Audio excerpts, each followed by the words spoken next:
خودی کا سر نہاد لا الہ الا اللہ. نمازیں ہوتی تو قاتل فحشاء و بغی و منکر، اللہ رسول اعلان کرتا ہے کہ یہ بے حیائی اور بدکاری کو قتل کر دیتی ہے، قاتل ہے اس کی.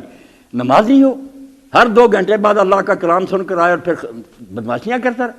تو اس لیے جس طرح پنجہ ہے نا، جامی رحمۃ اللہ نے کہا یہ 5 انگلیاں جیسے نا پنجہ آزمائی کرتے ہو تم اس سے دشمن کے ساتھ، اسی طرح پنجہ دے دیا. 5 نمازیں 5 صلوات 5 ہیں. اور شاہ ولی اللہ رحمۃ اللہ علیہ حجت البالغہ میں کہتے ہیں ساری متمدن دنیا میں اوقات جو ہیں 24 گھنٹوں کے وہ 8 پیروں پر تقسیم، 3 گھنٹے کا ایک پیر. بالکل اللہ تعالیٰ نے صرف رعایت فرمائی کہ رات کا جو ایک پیر تھا نا سونے کے لیے دے دیا کہ 6 گھنٹے سو، وہ نہیں نماز رکھی، ورنہ باقی جتنے اوقات اسی طرح آ رہے ہیں. صبح ادھر سفید پٹی نکلتی ہے، فجر لائن آتی ہے، یعنی وقت نہیں بتایا گیا کہ یہ گھڑیاں شاید ہوں یا نہ ہوں. ایسے وقت بالکل جیسے ٹرین کا جو ہے نا گارڈ وہ جھنڈی لہراتا ہے اور ڈرائیور سمجھ لیتا کہ یہ کہہ رہا گاڑی چلا دو یا روک دو. آسمان پر جھنڈیاں لہرائی جاتی ہیں. اوقات ایسے مقرر کیے گئے کہ یہاں سفید پٹی نکلتی ہے سائی میں سے، اس وقت لوگ اٹھ کھڑے ہوتے ہیں کہ مالک کہتا ہے بس ایک نیا دن آ رہا ہے میرے استقبال کے لیے، اٹھ کھڑے ہو. فجر پڑھتے ہیں. جب دن چلتا جاتا اس کے بعد بھی نماز رکھی ہے ضحیٰ کی، مگر ہماری مجبوریوں کا لحاظ کر کے فرض نہیں کیا، ورنہ ایک پیر گزرنے کے بعد پھر نماز چاشت کی نماز ضحیٰ.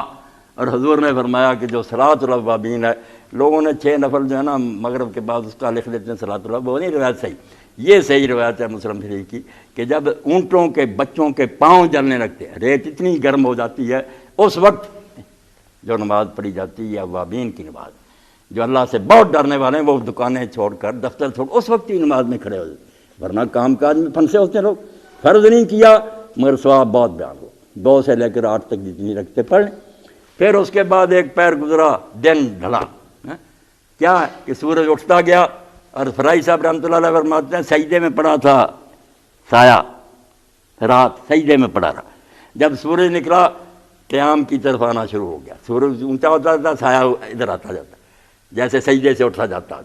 اور دوپہر کے وقت بالکل خالص قیام جس کو قائم الظہیرہ حضور نے کہا، آدھا دن ہے، سورج بالکل نصف النہار پر ہے، اس پر بالکل قدموں کے قریب آ گیا. اور مکے میں تو کئی زمانے میں ہوتا ہی نہیں، کچھ نہیں ہوتا سایہ، بالکل ختم، کیونکہ بالکل سیدھا ہوتا سورج. جب وہ ڈھلتا ہے پھر ذرا سا جھکتا ہے، وہ بھی رکوع کی طرف گیا، سورج ساتھ ہی ساری کائنات رکوع میں چلی گئی، سائے بڑھ گئے، ہر شے کا سایہ بڑھنا.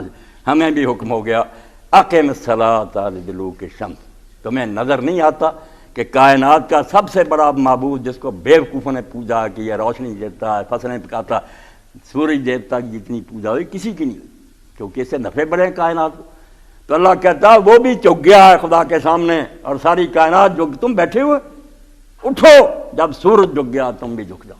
اور جھکتے جھکتے جھکتے جب وہ پھر دائرہ جو نظر کا کہ آدمی سیدھا کھڑا نہ اوپر دیکھے نہ نیچے، سیدھا، اور جو دائرہ بنے گا پھر اس سے بھی نیچے آ جاتا ہے. یہ دلوک کا دوسرا درجہ کہ جھکتے جھکتے پھر حد نظر سے بھی نیچے ہوتا جاتا ہے.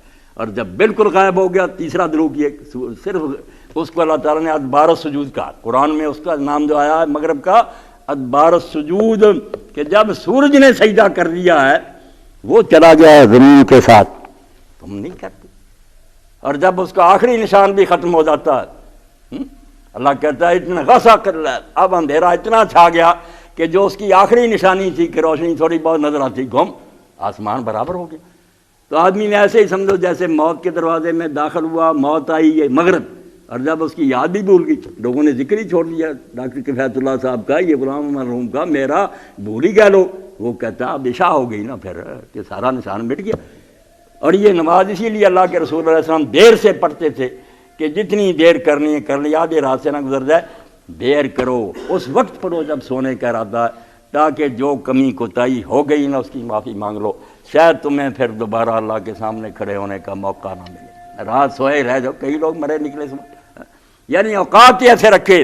تو یہ جو جب بتایا نا کہ کہہ دو کہ ہمیں حکم ہے کہ ہم اللہ کے فرمان بردار رہیں، اس کے لیے پھر وسیلہ کیا بتایا یہ آسان بات ہی ہے سارے اللہ کے حکم پر ٹکے رہنا.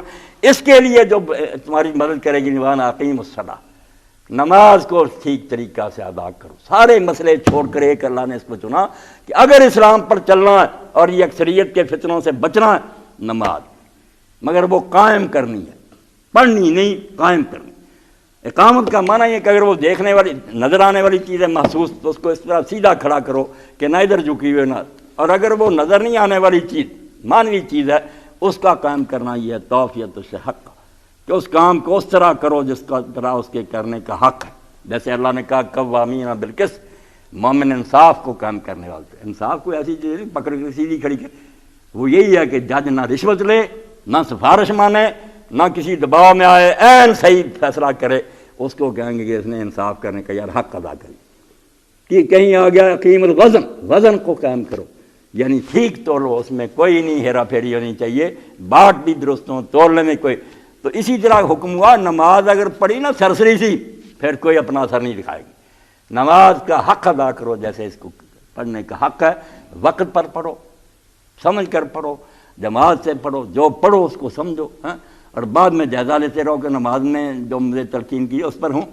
تو کہا کہ ہمیں حکم ہے کہ ہم اللہ کے فرمان بردار بن کر رہیں، اور اس کے لیے ہدایت ہوئی ہے کہ نماز کو ٹھیک طریقہ سے ادا کرو. اب نماز ٹھیک طریقہ سے ادا ہونا اتنی مشکل ہے کہ آپ دیکھیں ابراہیم علیہ السلام معمولی نہیں آدمی، خلیل اللہ ہیں، بیت اللہ کے بانی ہیں، آخر عمر ہے. اسماعیل اسحاق خدا نے دیا علیہ السلام. وہاں جب سورہ ابراہیم میں دعا کی ہے جو ہم نے یاد کر لی، پڑھتے اللہ نے نقل کر لی، اس وقت کہہ رہے ہیں مکہ آباد ہو گیا، کعبہ ہے، رونقیں، رب اجعلنی مقیم الصلاۃ ومن ذریتی، میرے رب مجھ کو نماز کو قائم کرنے والا بنا دے. نماز تو ساری عمر کوشش کرتا رہا آدمی، کہاں وقت آتا کہ کہہ دے کہ یہ اب کامل ہوگی.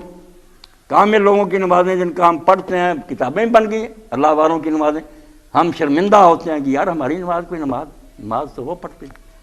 عروہ ابن زبیر حرم شریف میں نماز پڑھتے، کبوتر آ کر حرم کے بیٹھ جاتے سر پر، بالکل ایسے تھا جیسے ستون مرا ہوا کوئی آدمی کھڑا.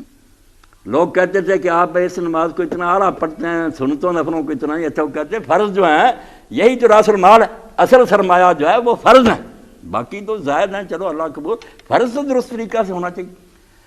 تو اللہ نے کہا اکثریت کے پیچھے نہ جاؤ، برباد ہو جاؤ گے. یہ غول بیابانی ہے، جیسے جنگل میں ہوتے ہیں نا شیطان جو بھٹکا کر لے جائے، ایسی اکثریت. اللہ کا حکم مانو، اسلام پر قائم رہو اور نماز ادا کرو جیسے نماز ادا کرنے کا حق ہے. واتقوہ، اور نماز بھی ٹھیک طریقہ سے تبھی ادا ہوگی جب تمہارے دلوں میں یہ بات بیٹھی رہے گی کہ اللہ دیکھ رہا. کیسی پیاری بات ہے کہ اللہ کے بندے نے کہی ہے. تفاسیر میں نقل ہوا، بہت اپنے اپنے رنگ میں لوگ تشریح کرتے، ہوتی ایک ہی بات ہے، بہاراتنا شتیٰ وحسن قواعد، لفظ مختلف ہوتے ہیں، نتیجہ تو ایک ہی ہوتا. مگر بیان کرنے والوں نے کہا تقویٰ کیا ہے؟ تقویٰ یہ ہے کہ جہاں اللہ تعالیٰ تجھے دیکھنا چاہتا وہاں تجھے غائب نہ پائے. وہ چاہتا کہ تو نماز کی صف میں کھڑا ہو مگر نہ ملے تمہیں، یہ بھی تقویٰ کے خلاف بات. اور جہاں وہ چاہتا کہ تو نہیں ہونا چاہیے وہاں تو پایا جائے. کہتا وہ شراب خانے میں نہیں ہونا چاہیے، سینے میں، وہاں جہاں وہ دیکھنا چاہتا وہاں سے تو غائب ہو، اور جہاں نہیں دیکھنا چاہتا وہاں حاضر ہو. یہ چیز تقویٰ کے خلاف ہے. تقویٰ یہی ہے کہ جہاں وہ چاہتا ہے کہ میرا بندہ وہاں ہو تو وہاں ہو، سب سے آگے جا کر کھڑا ہو. جہاں وہ کہتا نہیں ہونا چاہیے ادھر جان بھی نہ کرے. وَهُوَ الَّذِي إِلَيْهِ تُحْشَرُونَ. اور کیسے قرآن پاک بالکل جیسے نا ایک چین ہوتی نا، رب گواہ اس کتاب کا یہی کمال ہے جس کی وجہ سے کہا اس کی مثل لاؤ. عربی تو ہے اور اس سے بہت مشکل عربی میں کتابیں لوگوں نے لکھی ہیں، نظمیں کہی ہیں، مگر وہ اسی لیے معجزہ نہیں کہ ان میں یہ ربط نہیں ہے. اب یہ حکم ہے کہ سلام لاؤ، اللہ کے فرمان بردار رہو. لوگوں نے پوچھا اس کا نسخہ کیا ہوگا، کیسے ہم یہ کر سکیں؟ فرمایا نماز ادا کرو. نماز کیسے ادا ہو سکے گی؟ کبھی تھکے ہوتے ہیں، کبھی بیمار ہوتے ہیں، کبھی خوش ہوتے ہیں، کبھی غمگین ہوتے ہیں، سارے حالات میں نماز کی بات. فرمایا واتقوا. جب یہ بیٹھ جائے گا کہ وقت آنے والا جب تو قطار میں کھڑا ہوگا اور کوئی حامی نہیں آئے گا، اس وقت کا خیال کر کے نماز ادا کر. نماز کی پابندی، اسی لیے اللہ فرماتا وَإِنْ كَانَتْ لَكَبِيرَةً إِلَّا عَلَى الَّذِينَ، یہ ان لوگوں کے لیے صرف آسان ہے جو مانتے ہیں کہ ہم نے رب کے سامنے جانا، ان کو نہیں مشکل نظر آتی. وہ کہتے ہیں تھکے رو رہا بستر پر لیٹوں، وہاں کیا بنے گا جب سونا ہی نصیب ہوگا، آگ میں جلتا رہے پھر نیند آئے گی. اب بہانہ بنا رہا نیند آ رہی نماز نہیں پڑھ سکتا. تو فرمایا واتقوہ، ڈرتے رہو اس کی ناراضگی سے. اور یہ بات بھی پیدا ہوگی وَهُوَ الَّذِي إِلَيْهِ تُحْشَرُونَ، جب دل میں یہ بات بیٹھ جائے گی کہ ایک دن ہمیں اللہ کی عدالت میں کھڑا کر لیا جائے گا۔ رب العزة عما يصفون وسلام على المرسلين والحمد لله رب العالمين، وصلى الله على سيدنا محمد وعلى آله وصحبه